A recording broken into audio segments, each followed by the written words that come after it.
નર્મદા ડેમની સપાટીમાં વધારો નોંધાયો છે। ઉપરવાસમાંથી 4,05,884 ક્યુસેક પાણીની આવક નોંધાઈ છે। તો મધ્યપ્રદેશના ડેમોમાં વીજ ઉત્પાદન કરતા ડેમમાં પાણીની આવક વધી છે। હાલ નર્મદા ડેમની સપાટી 130.14 મીટર છે। ગુજરાત માટે સિંચાઈ અને પીવાનું પાણી મેઇન કેનાલમાં 16,000 ક્યુસેક છોડવામાં આવી રહ્યું છે। તો ભર ઉનાળામાં પણ નર્મદા ડેમમાં 3,420 એમસીએમ લાઇવ સ્ટોરેજ પાણી છે। ઉનાળામાં પણ ગુજરાત માટે પૂરતું પાણી આપવામાં ડેમ સક્ષમ છે। તો મહત્વપૂર્ણ સમાચાર ગુજરાતવાસીઓ માટે કહી શકાય કે સારા સમાચાર છે। દીપક જોડાય છે ફોન લાઈન પર વધુ માહિતી આપવા માટે। દીપક, શું વધુ વિગત સમગ્ર મામલે? બિલકુલ લોગના ખાસ વાત કરીએ તો જે સરદાર સરોવર નર્મદા ડેમ છે એ ગુજરાતની જીવાદોરી ગણવામાં આવે છે અને આ ગુજરાતની જીવાદોરી ભર ઉનાળે પણ એને જે સપાટી છે જેની સપાટી વધી રહી છે। હાલ નર્મદા ડેમની સપાટી 130.14 મીટરે પહોંચી છે, કારણ કે જે મધ્યપ્રદેશના જે ડેમો છે ડેમોમાં વીજ ઉત્પાદન શરૂ કરાતા જે નર્મદા નદીમાં નવા નીરની આવક થઈ છે। તો કહી શકાય કે જે હાલ ગુજરાતભરમાં જે ઉનાળાને બરબાદતા જે તાપમાં લોકોને સિંચાઈ અને પીવાનું પાણીની જરૂરિયાત હોય છે તેને લઈ જે મેઇન કેનલ જે કચ્છ સુધી જાય છે જેમાં 16,000 ક્યુસેક પાણી છોડવામાં આવી રહ્યું છે। એટલે ગુજરાત માટે એક સારા સમાચાર છે કે આવનારા દિવસોમાં જે ઉનાળામાં કોઈ પણ જાતની પાણીની તકલીફ ગુજરાત માટે નહીં પડે એ વાત ચોક્કસ છે, કારણ કે જે નર્મદા ડેમ છે નર્મદા ડેમમાં લગભગ 320 મિલિયન ક્યુબિક મીટરનું જે પાણી જે છે એ લાઈવ સ્ટોરેજ જથ્થાને લઈ એ ગુજરાત માટે એક સારા સમાચાર કહી શકાય। જી બિલકુલ દીપક, આભાર સમગ્ર માહિતી બદલ।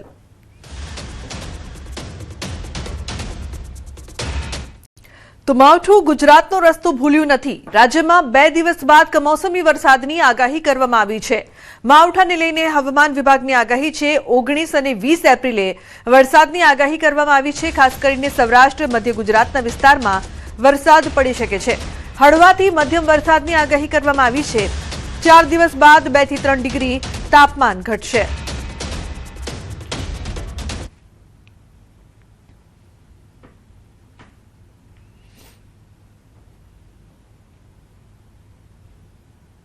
पंद्रह से 18 अप्रैल और जो 21 अप्रैल इसमें मौसम आमतौर पर शुष्क रहेंगे और जो हमारा 19 और 20 अप्रैल है इसमें हल्का से मध्यम बरसात होने का संभावना रहेगा इक्का दुक्का स्थानों में।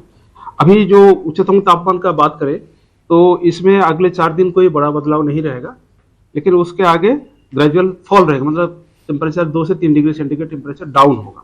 अभी हमारा राज्यों में और जो यूनियन टेरिटरी दमन दीव दादरा नगर हवेली में जो पवन का दिशा है उत्तर पश्चिम से उत्तर पश्चिम दिशा से पवन चल रही है। तो हवामान निष्णांत अंबालालनी गर्मी आंधी वंटोळ અને માવઠાવાળી આગાહી 20 એપ્રિલ સુધી ગરમી રહેશે। ઉત્તર ગુજરાતમાં પારો 43 સુધી જશે, પણ વચ્ચે 17-18 એપ્રિલે વરસાદી વાતાવરણ સર્જાશે।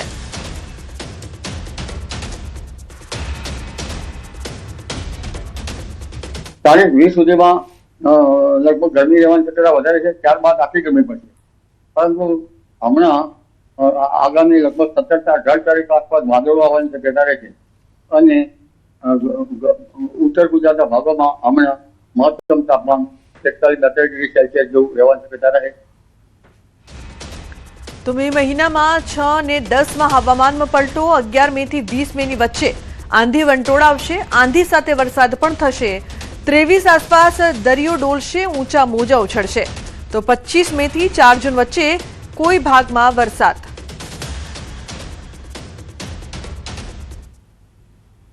મે માસમાં તારીખ 6 થી 10માં પ્રી મોન્સૂન એક્ટિવિટીના કારણે હવામાનમાં પલટો આવવાની શક્યતા રહેશે।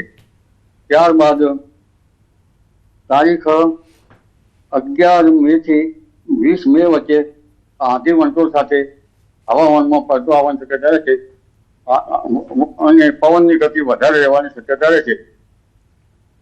તો સ્થાનિક સ્વરાજની ચૂંટણીના પ્રચાર દરમિયાન ભાજપના નેતા ભૂષણ ભટ્ટનું નિવેદન।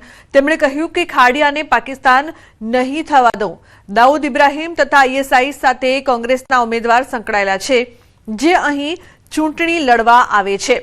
તો આ નિવેદન આપવામાં આવ્યું છે જે કહી શકાય કે ચૂંટણી લડવા માટે આવે છે તે દાઉદ સાથે જોડાયેલા છે તેવું તેમણે નિવેદન આપ્યું છે। દાઉદ ઇબ્રાહીમ તથા આઈએસઆઈ સાથે કોંગ્રેસના ઉમેદવાર સંકળાયેલા છે તેવું નિવેદન આપવામાં આવ્યું છે, જે બાદ રાજકારણ ગરમાવે તેવી સંભાવના છે। સ્થાનિક સ્વરાજની ચૂંટણીના પ્રચાર દરમિયાન ભાજપના નેતા ભૂષણ ભટ્ટે આ નિવેદન આપ્યું છે।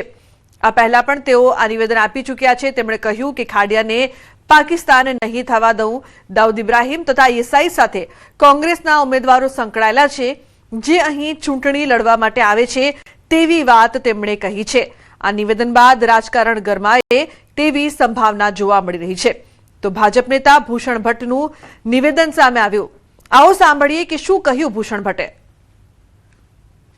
ખાડિયાને પાકિસ્તાન નહીં થવા દે। એ રસૂલ પાર્ટી કોણ,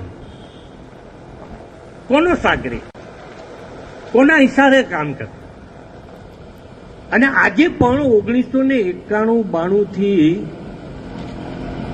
જેલ તોડીને પેરોલ ઉપર દાઉદ ઇબ્રાહીમ સાથે ISI સંસ્થા સાથે સંકળાયેલ રસૂલ પાર્ટી ના પરિવારના સદસ્યો એ અહીંયા ચૂંટણી લડવા આવ્યા। મેં એવું કીધું તો જે પ્રકારથી આ નિવેદન આપવામાં આવ્યું છે ભૂષણ ભટ્ટ દ્વારા, જે પ્રકારથી ચૂંટણીના પ્રચાર માટે તેઓ આવ્યા હતા, સ્થાનિક સ્વરાજની ચૂંટણી ચાલી રહી છે, ત્યારે તેમના આ નિવેદન બાદ હવે રાજકારણ ગરમાએ તેવી પૂરેપૂરી સંભાવના છે।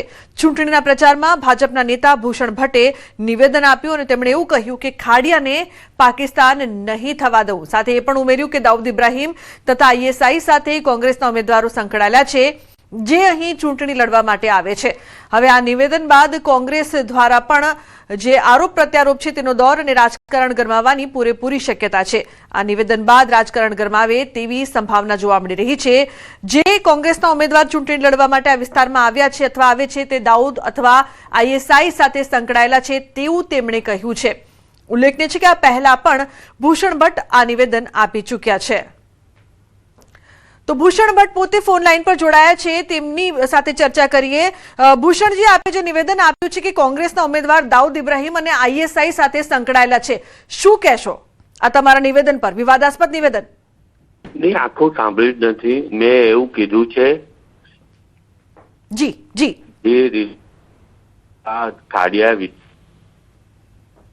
હા જી ભૂષણજી, સાંભળી રહી છું। ભૂષણજી, આપને મારો અવાજ આવે છે? ભૂષણજી, આપ મારો અવાજ સાંભળી શકો છો? આપની સ્પષ્ટતા જણાવશો? હા, મેં મારી પ્રચારની સભામાં કીધું હતું, કોંગ્રેસ પાર્ટી જે રીતે ચૂંટણી લડવા આવી છે, અમદાવાદ શહેર અને ગુજરાતમાં 80 થી 90ના દશકાને યાદ કરીને કોંગ્રેસ પાર્ટી જે લતીફ સામ્રાજ્ય હતું, લતીફની ગેંગ હતા, એના સાગરીત રસૂલ પાર્ટી અને શરીફ ખાન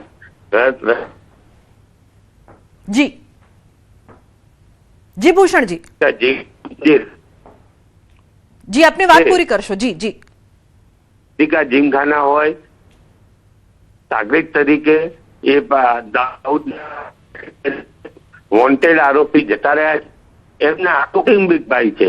ખાડિયા વિસ્તાર કે કોટ વિસ્તારને ફરીથી 80 થી 90ના દાયકામાં આપણે લઈ જવા માંગતા નથી, બરાબર છે? આ વિષયની વાત કરી હતી અને લોકોને એ 80 થી 90નો દાયકો એ લોકોએ ક્યાંક જોયો છે અને ક્યાંક છે કે ગુજરાતની પરિસ્થિતિ શું હતી।